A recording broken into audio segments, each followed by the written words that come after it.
Isang mapagpalang gabi po sa inyong lahat. Ang ating healing message ay hinango mula sa Hebreo chapter 12 verses 1 to 14. Therefore, since we are surrounded by such a great cloud of witnesses, let us throw off everything that hinders and the sin that so easily entangles, and let us run with perseverance the race marked out for us. Let us fix our eyes on Jesus, the author and perfecter of our faith, who, for the joy set before him, endured the cross, scorning its shame, and sat down at the right hand of the throne of God. Consider him who endured such opposition from sinful men, so that you will not grow weary and lose heart. In your struggle against sin, you have not yet resisted to the point of shedding your blood. And you have forgotten that word of encouragement that adheres you as sons. My son, do not make light of the Lord's discipline, and do not lose heart when he rebukes you, because the Lord disciplines those he loves, and he punishes everyone he accepts as a son. Endure hardship as discipline. God is treating you as sons. For what son is not disciplined by his father?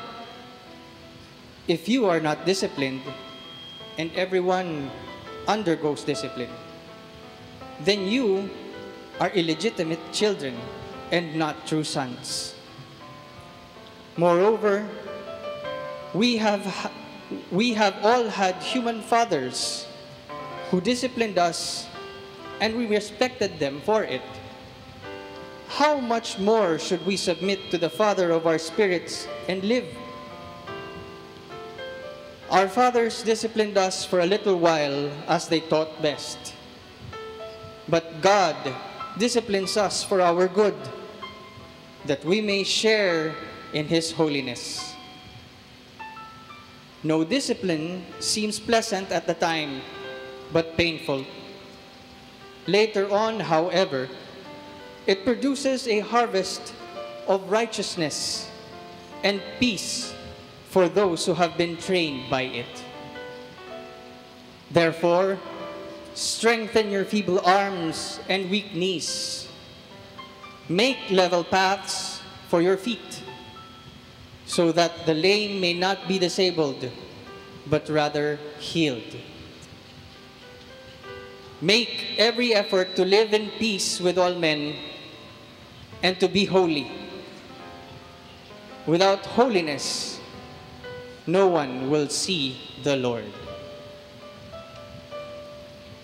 Sa ating saling wika, yamang naliligid tayo ng makapal na saksi. Iwaksi natin ang kasalanan at ang anumang balakid na pumipigil sa atin. At tayo'y buong tiyagang magpatuloy sa takbuhang nasa ating harapan. Ituon natin ang ating paningin kay Jesus, na siyang pinagmulan ng ating pananampalataya, at siya ring nagpapasakdal nito. Dahil sa kagalakan naghihintay sa Kanya, hindi Niya ikinahiya ang mamatay sa krus. At siya ngayon nakaluklok sa kanan ng trono ng Diyos. Isip-isipin ninyo kung gaano ang tiniis niyang paglaban ng mga makasalanan upang hindi kayo manlupaypay o panghinaan ng loob. Hindi pa humahantong sa pagdanak ng inyong dugo ang pakikitunggali ninyo sa kasalanan. Nalimutan na ba ninyo ang pangaral ng Diyos sa inyo bilang mga anak niya. Mga salitang nagpapalakas ng loob ninyo. Anak, huwag kang magwalang bahala kapag itinutuwid ka ng Panginoon. At huwag panghinaan ng loob kapag ikaw ay pinarurusahan niya. Sapagkat pinarurusahan ng Panginoon ang mga iniibig niya at pinapalo ang itinuturing niyang anak. Tiisin ninyo ang lahat bilang pagtutuwid ng isang ama, sapagkat ito'y nagpapakilalang tayo'y inaari ng Diyos na kanyang mga anak. Sinong anak ang hindi itinuwid ng kanyang ama? Kung ang pagtutuwid na ginagawa sa lahat ng anak ay di gawin sa inyo, hindi kayo tunay na anak, kundi mga anak sa labas. Tangi sa riyan, pinarurusahan tayo ng ating mga ama sa laman. At dahil dito'y iginagalang natin sila.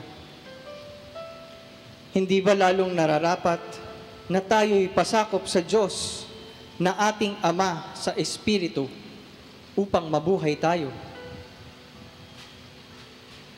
Sa loob ng maikling panahon, itinutuwid tayo ng ating magulang ayon sa inaakala nilang mabuti. Ngunit, itinutuwid naman tayo ng Diyos sa ikabubuti natin upang tayo'y maging banal tulad niya.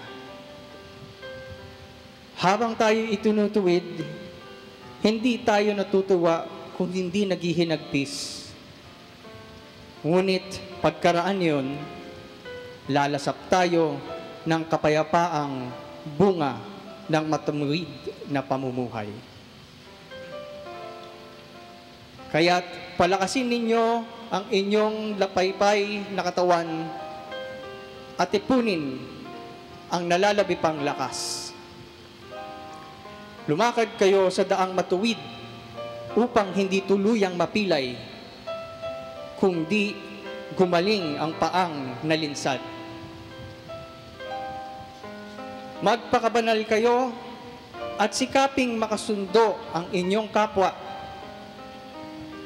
sapagkat hindi nyo makikita ang Panginoon kung hindi kayo mamumuhay ng ganito. Ang mabuting balita ng Panginoon.